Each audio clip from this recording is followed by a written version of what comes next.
21 and $10,000 in credit card debt. Like if you're using credit cards and you got a balance, please stop spending money on it. Like you're destroying your finances by doing that. So I like to start by saying I'm not proud of this. I'm only 21 and have been living on my own since 17. Not by choice, but that's a story for a different subreddit. It hasn't been easy, and emergencies have happened, all leading up to this amount of debt. It's all on one card. I bank with Navy Federal, and it's the Green Cash Rewards card. It's 18% APR. My significant other and I make around $2,000 per month. Combined, ooh, I've not touched this credit card for a long time. Props to you. Only making the bare minimum payment as that's all I could afford. Interest kicks my butt every time, and I feel like I'm getting nowhere. I really want to focus on paying this debt down. It's an embarrassing and heavy weight on my shoulders. I'm young and never had anyone to teach me or guide me about things like this. I've heard of consolidation cards, but I have no idea what they really are or what is even best for me to do in this situation. Any and all advice is greatly appreciated. Like, here's the thing. Like, I always push for getting out of debt. If you want to learn how I got out of debt and grew my net worth in a very, very quick manner, go to 40inbox.com or in the description or whatever. But here's the thing. There's actually a lot of issues that this person is facing, right? And it's not just the credit card debt. Now, obviously, the credit card debt is horrendous, right? The problem is they and their partner, although they like, here's the thing: if they're married, the partner has like no connection to this debt at all.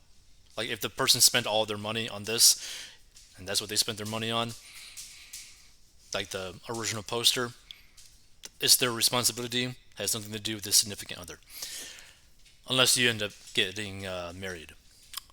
But here's the thing: the biggest issue that I see with this, the biggest one, is income. Like because we're not including the significant other, right, in this equation. Because again, pretty much not married. Maybe they're married. I don't know, but I'm going to assume that they're not married.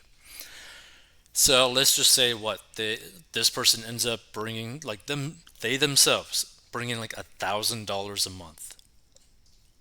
That is a huge issue. Like think about it. So $1,000 a month. There's only 12 months in a year. That's 12K a year, right? For this one person, they got 10K on a credit card at 18%, right? Yeah, of course they can only afford the minimum payments, and that's like probably barely affording the minimum payments. Like, there's only two ways really to get out of debt. There's a lot of different strategies that you could utilize to get out of debt faster or a little bit easier, which none of those options this person can do because their income is so bad. Like, that's the reality of the situation. Their income is so bad with such a high amount of debt compared to their income that this is extremely scary, right? Like, the only thing that this person can really do is find another job, work another job, get a side hustle, do a side gig, try to sell whatever you can, maybe try to see if someone's just like donating stuff online, picking it up and then reselling it maybe on eBay or something because you need to have money, right? You need to have cash fast. And you really can't use any like tricks to like make it easier. Like you need cash. Like there's a hole in the ground called your debt, and it's a big, big hole, and you're basically using like a spoon to fill up that hole with dirt. Like, it's going to be basically impossible for you to do that unless you were to get your income up. Like, this is horrendous. Like, this is beyond scary to be dealing with. So, you need to increase your income by pretty much any means legally. Whew, Lord. Let's see. Let's see some of these comments because, like, I mean, honestly, if I was in this situation, I'd be freaking out. I'd be absolutely freaking out. So it's a heavy thing to carry, but you're taking the first and important step of facing it. You make 2K per month, but what are your non-negotiable expenses per month? Any other debt? And again, I put it as like 1,000 per month because they say significant other, but like, what does that mean, right? Boyfriend, girlfriend, girlfriend, girlfriend, boyfriend, boyfriend, whatever, right? Like, married, non-married, like, what are you? Official goth girl. Interesting. For non-negotiable expenses, I pay for my car, which is around 475 a month. Oh no. You got a car payment too? How? How can you even be qualified for a car payment? You basically make no money. So for non-negotiable expenses, I pay my car, which is around 475 a month, and insurance at $208 a month. The credit card payment fluctuates, but averages around 250 a month, along with gas and other general needs, not wants. I would ballpark my monthly expenses at around 1,300. Oh my god.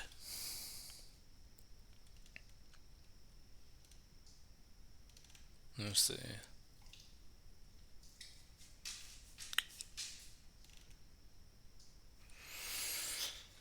Mm,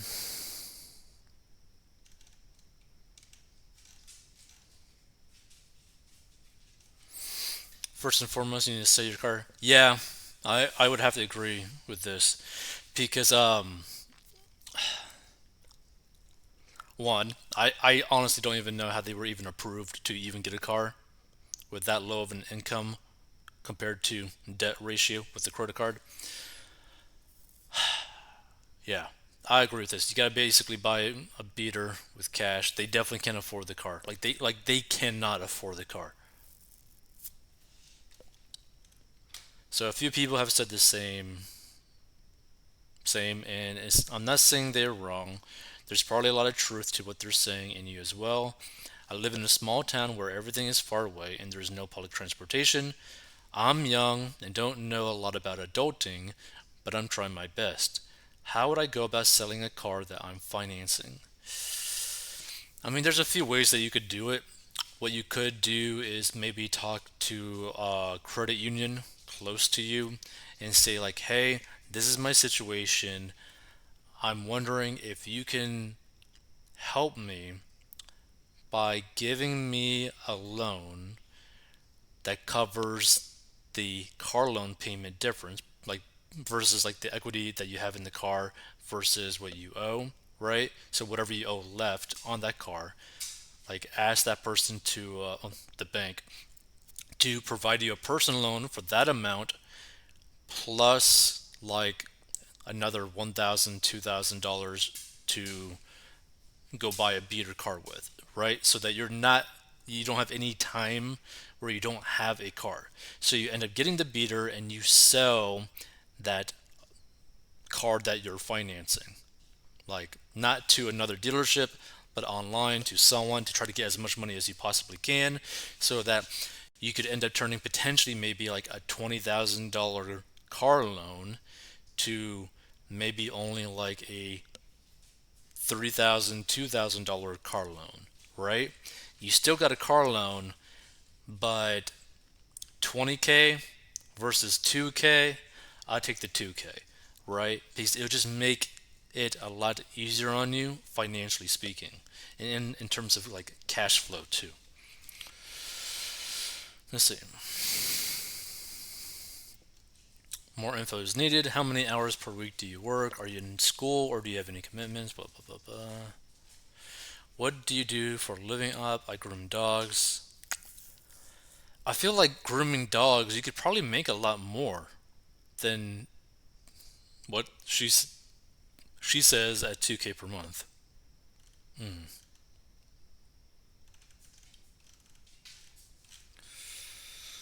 Yeah, said.